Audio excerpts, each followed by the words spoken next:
중간 선거를 앞둔 트럼프에게 크립토 시장이 살아나는 것이 과연 나쁜 일일까요? 안녕하세요. 통장의 잔고가 쑥쑥 늘어나는 황금알입니다. 불과 며칠 전만 해도 비트코인이 끝났다는 이야기가 나왔습니다. 그런데 지금 상황이 완전히 달라졌습니다. 왜 이렇게 갑자기 비트가 급등을 했을까요?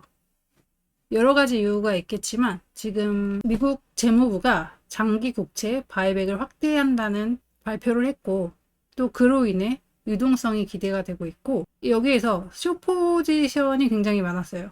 하방 한 번 더 내려갈 거다, 그런 숏포지션이 많았는데, 그 숏포지션이 대규모 청산이 되면은 계속 이 가격에서 사게 되거든요. 계속 사고 계속 사다 보니까 오르게 됐다, 이런 말도 있고, 또 미국의 친크립토 규제 기대감 때문에 이게 모든 게 맞물려서 지금 오르고 있다고 보고 있습니다. 미국 재무부의 장기 국채 바이백이 확대되면 왜 유동성이 확대가 되냐, 왜 유동성이 더 커질 거라고 기대를 하냐면, 재무부의 장기 국채 바이백이 직접적으로 시장에 돈을 대규모로 푸는 정책은 아니에요. 하지만 장기 국채 금리가 안정되고 금융시장 여건이 개선될 거라는 기대를 만들 수 있어요. 그리고 시장에서는 이런 기대 자체가 비트코인 같은 위험 자산에 긍정적으로 작용을 할 수 있는 거죠. 그리고 미국 친크립토 규제 기대감은 쉽게 말해서 미국 정부가 앞으로 코인 산업을 억누르기보다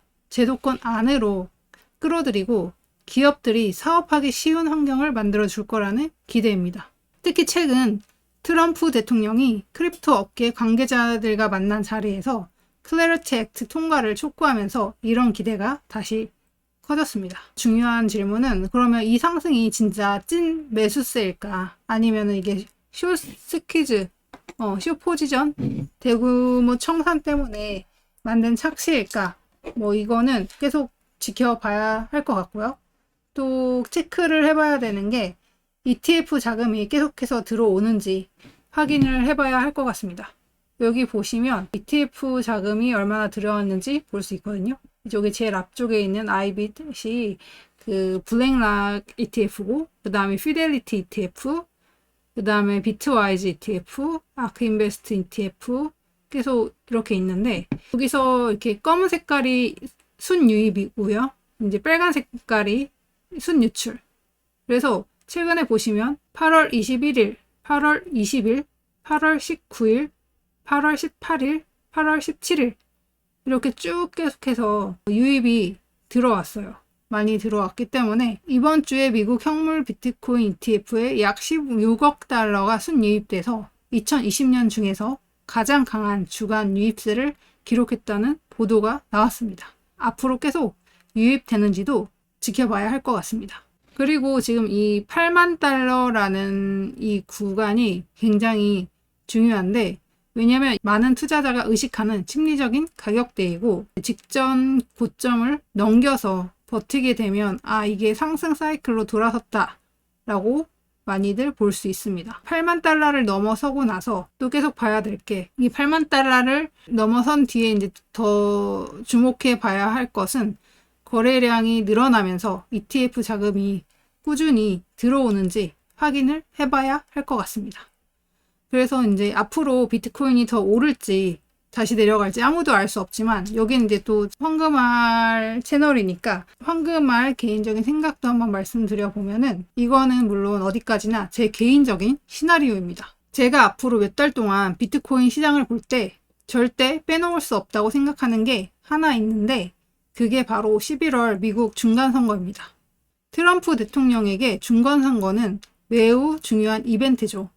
그리고 트럼프 대통령은 그동안 스스로를 이른바 크립토 대통령이라고 강조해왔습니다. 실제로 최근에도 백악관에서 크립토 업계 관계자들과 만나 미국의 디지털 자산 규제 체제를 정비하기 위한 클래리티 액트의 추진을 강조했습니다. 그렇다면 이런 생각을 한번 해볼 수 있지 않을까요? 중간 선거를 앞둔 트럼프에게 크립토 시장이 살아나는 것이 과연 나쁜 일일까요? 전 오히려 매우 좋은 일일 가능성이 있다고 생각합니다. 선거에서 표를 얻으려면 자신이 내세운 정책이 성과를 내고 있다는 모습을 보여주는 게 중요하니까요. 특히 트럼프가 미국을 세계 크립토 중심지로 만들겠다. 미국의 디지털 자산 산업을 키우겠다. 라는 메시지를 계속 내고 있다면 중간 선거를 앞두고 크립토 시장이 좋은 분위기를 보이는 것이 정치적으로 도움이 될 가능성은 충분히 있다고 봅니다. 물론 이것만 가지고 트럼프가 비트코인을 올릴 것이다 라고 단정 지을 수는 없습니다. 하지만 저는 정치적 유인이라는 변수를 시장에 넣어볼 필요는 있다고 생각합니다. 그런데 최근 시장을 보면서 저는 한 가지 사건이 굉장히 흥미로웠는데 바로 미국 재무부의 장기 국채 바이백 확대입니다. 미국 재무부가 최근 10년에서 30년 사이의 장기 국채를 대상으로 하는 바이백 규모를 기존 최대 20억 달러에서 최소 40억 달러로 확대한다고 발표했습니다. 여기서 바이백이라는 건 쉽게 말해서 미국 정부가 시장에 이미 풀어놓은 국채를 다시 사들이는 것입니다. 그런데 왜 이게 그렇게 중요할까요? 미국 정부가 장기 국채를 사들이면 시장에 있는 장기 국채의 수요가 늘어나면서 국채 가격에는 상승 압력이 생길 수 있습니다. 그리고 일반적으로 국채 가격이 상승을 하면 국채 금리 하락 압력으로 연결이 됩니다. 실제로 발표 직후에 장기 국채 금리와 달러가 하락하면서 비트코인이 급등했고 시장에서는 이번 조치를 비트코인과 금 같은 자산의 우호적인 거시 환경의 신호로 해석하기도 했습니다. 물론 여기서 중요한 것은 미국 정부가 비트코인 올리려고 국채를 산다 이런 이야기는 아닙니다. 그런 근거는 없습니다. 재무부가 공식적으로 내세운 목적은 장기 국채 시장의 유동성을 지원하고 시장 기능을 개선하는 것입니다. 하지만 시장을 그걸 단순한 국채 시장 조치로만 보지는 않습니다. 미국 정부가 장기 금리가 너무 높아지는 것을 그냥 방치하지는 않겠구나 라는 신호로 받아들인 것입니다. 그리고 저는 여기서 한 단계 더 생각해 볼 필요가 있다고 봅니다. 미국은 지금 엄청난 규모의 국채를 발행하고 있습니다. 그런데 미국 국채를 계속 발행하려면 결국 누군가 그 국채를 사줘야 합니다. 과거에는 중국이나 일본과 같은 해외 투자자들이 미국 국채의 중요한 수요처였습니다. 그런데 최근에는 미국 국채 시장에서 외국인 수요가 예전과 같은 형태로 유지될지에 대한 우려도 계속 나오고 있습니다. 그렇다면 미국 입장에서는 결국 앞으로 누가 미국 국채를 계속 사줄 것인가 라는 문제가 중요해집니다. 그리고 저는 이 지점에서 달러 스테이블 코인을 주목할 필요가 있다고 생각합니다. 스테이블 코인이 커지면 스테이블 코인 발행사들은 고객이 맡긴 달러를 그냥 현금으로만 보관하는 게 아니라 미국 국채 같은 안전자산으로 운영합니다. 즉, 달러 스테이블 코인이 확대되면 달러의 글로벌 사용이 확대가 되고 스테이블 코인 준비 자산으로 미국 단기 국채 수요가 증가하게 되고 미국 국채 시장에 새로운 수요층이 형성되는 구조가 만들어질 수 있습니다.